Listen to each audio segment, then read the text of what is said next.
So Jaedon was white and BrothChiler is black. Oh, so this was the mirror go one that I saw. Jaedon, you just wanted to have a little bit of fun, I'm guessing? Yeah. Yeah, so I'm not going to comment too much on the mirror go stuff for now. I'll start commenting once it's no longer mirror go. I'm sure it was tougher for both players. So one thing to note about mirror go is you want to set up exchanges that are going to be profitable for you when you get that center stone. And it looks like your opponent was trying to do that to a certain degree, was trying to build up a little bit of a framework, but I think could have done maybe a better job, perhaps in you know, maybe playing in a way where it was mapping out more of the area, like, you know, trying to figure out a way to make the center stone worth more to finally get you to stop playing mirror go would have been kind of my thought process on it. Whereas these moves that ended up being played didn't really affect too much territory either way. And so that this move, you know, you're getting a center move when white now gets to play a side move. Whereas like this stone for white would not have been that large. So that's kind of my thought process here. So I think that black should have probably waited and tried to set up the center move to be worth more points.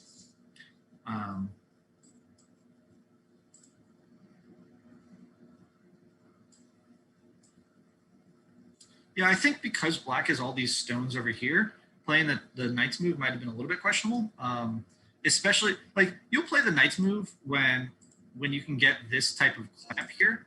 That's typically when you see it.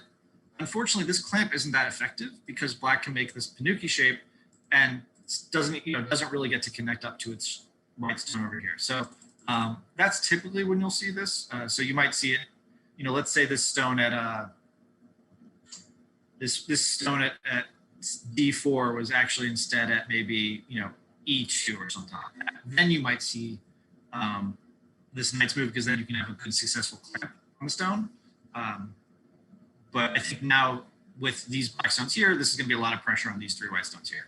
So I would have rather just something to live. I think black should just, you know, attack, right? Like, it's going to be tough for white to get everything here. You know, so I would attack, build up territory over here. You know, you're not necessarily going to kill white, but you're going to make it live small. You know, play something like this. White will eventually get cut off here. So this could be a pretty dangerous fight for white. So this is fine too. This is a pretty large move.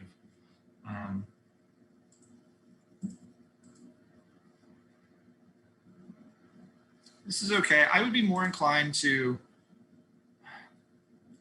it's tough to attack these four stones. They're very flexible. And even if you push through here, it's not necessarily going to be a great fight for white. Because white has some weaknesses here. So I wouldn't be happy for this for white in this particular fight. So for that reason, I think I would rather run out and maybe play something like this. Try to build up a little bit of strength here. And then maybe cut later on. Once you build up a little bit more strength. Once this is a little bit stronger and you actually have a good attack here. This is a little bit too direct in my opinion.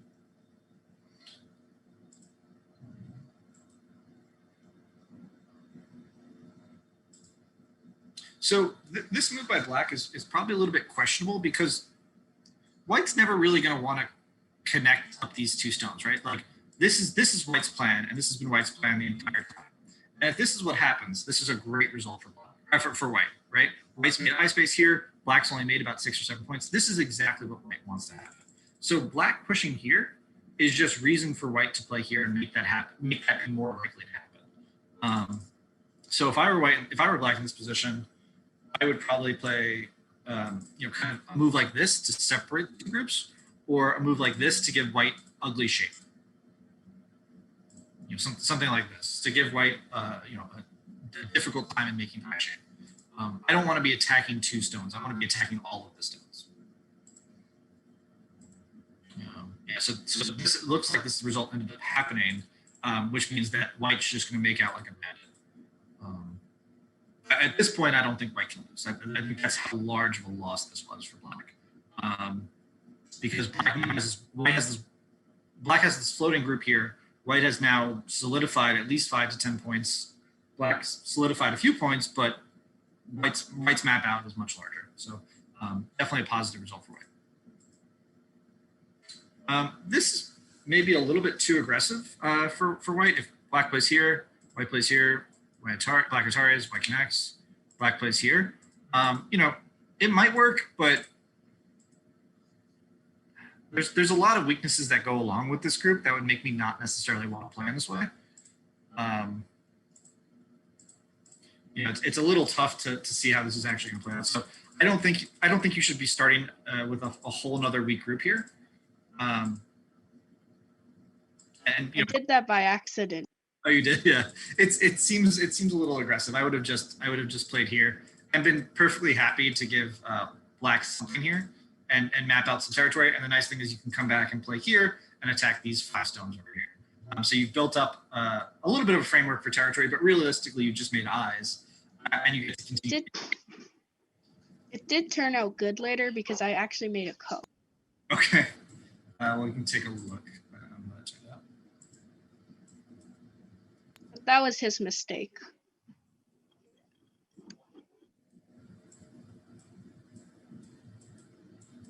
At this point, I think I was at like 70%. Yeah, this ended up being quite nice for white because I think so the issue is if you play here and white takes, you have a bunch of co-threats here. Yeah, that's what I told him later.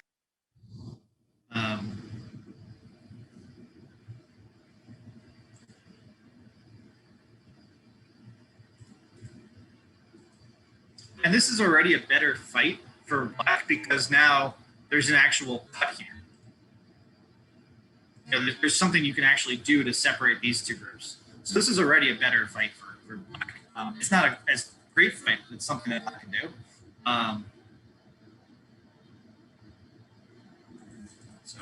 Either way, I think that black should probably just play here. Would be my suspicion. Because if you prevent the connection, and black could always play this move here to either threaten to connect here or to kind of come out here and cause some issues for white. So I don't think black should really be in any danger when black extends at L5. This was a clever move though by white. I think that L5 was a very good move, Jaedon. Yeah, so the loss of these 2 stones is definitely not worth the loss of this influence here. But white should definitely make this exchange first. Yeah, you definitely want to make this exchange first because that allows it so that you can stop black from connecting underneath in Sente. Whereas if you were to play in the way that you did, where you just play here first, black can play here without issue, right?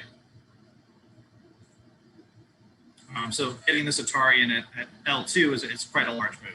Even though it might seem like Aji Keshi, it's actually preventing the connection underneath, which could amount to quite a few points.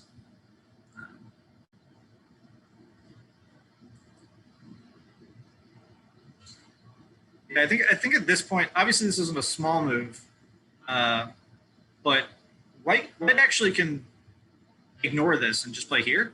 If black comes out, white can just net this.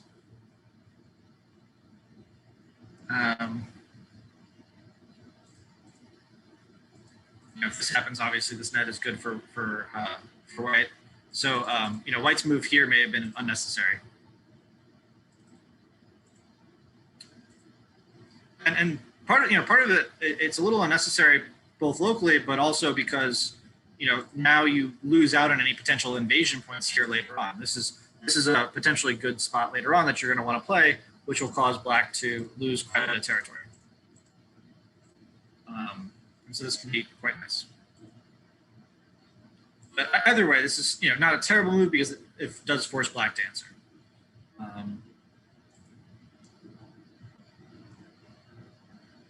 So again, we're talking about before, like this is just such a good game for white right now.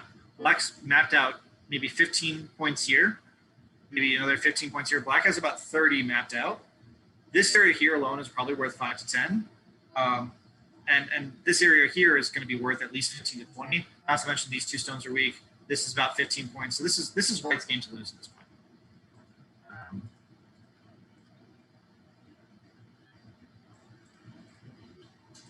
What was the reason for not cutting here?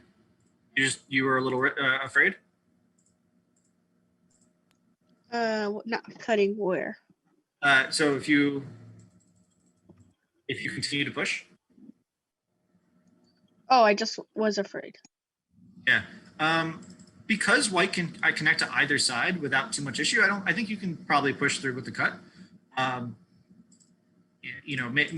What I would be a little bit more leery of is if just like, yeah, I mean, I don't know if there's really anything to be too worried about, because you can always just push through at any point, right? Like you always have this cut, and if black tries to block, black's gonna have to protect over here, and also block over here. And if you ignore this and block, you block like this, then you can just cut without issue. So this should be a pretty good result for white. So maybe backing off was maybe questionable. Just want to be mindful of time. Okay, so we have a little bit more.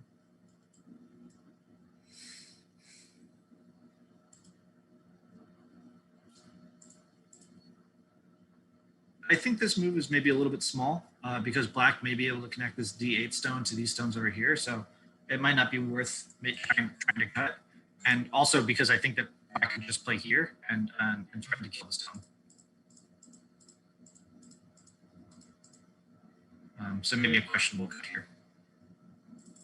And the real problem with that is when black plays here, white's doesn't necessarily have to answer here, but it's gonna be quite large to not, right? If white plays elsewhere, this is sente for black, right? And there's a lot of sente moves that go along with this.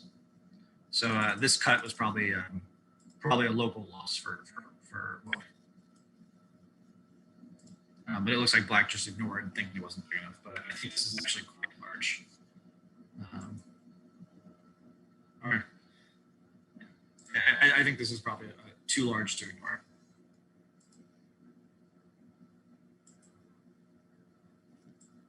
And now black is struggling for high space. Yeah, I mean, again, I don't think we need to go too much further into this. It seems like white just really kind of gave it to black and really just controlled the board the entire